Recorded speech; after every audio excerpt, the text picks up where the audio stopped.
There is so much more to the process, from collecting your rent, making sure your tenant doesn't fall behind, get in arrears, or if they are, how do we manage that? There's repairs and maintenance, there's routine inspections, lease renewals, is your rent being reviewed and increased, and just the people management and the property management. Is the value of your property being protected? Are your tenants looking after the property? If the lease says there's 2 people living there, is there 2 people living there? If it says no pets, are there no pets? There's so many things to factor into managing your property.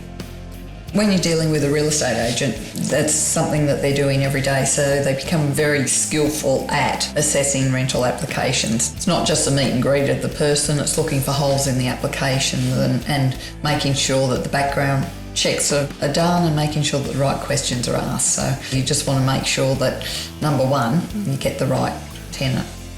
It's also the communication with the tenants. You want to make sure that your agents understanding the tenants and understanding what maintenance may be required, and if there's an excessive amount of maintenance, why is that? Is it the tenant's negligence? Then you need to pick up on that, because if it is, that cost needs to be passed on to the tenant. If a tenant's ringing and they might not have hot water, for example, so it might be as simple as go out and check the meter box. Have you checked if the meter's tripped? Go and do that before we actually send a tradesperson out and incur a call-out fee for no reason.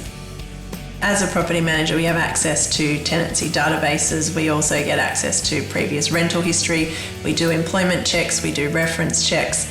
And as Helen said, we know what we're looking for. We can look for the holes and the gaps, but quite often too, somebody who's applying for a rental privately is sometimes doing that because they can't, or they don't have a clear rental history, credit check, whatever it might be, that's not going to get them through the checks that a property manager would run them through. The marketing presents the property in its best light. It helps us attract good tenants and a good return.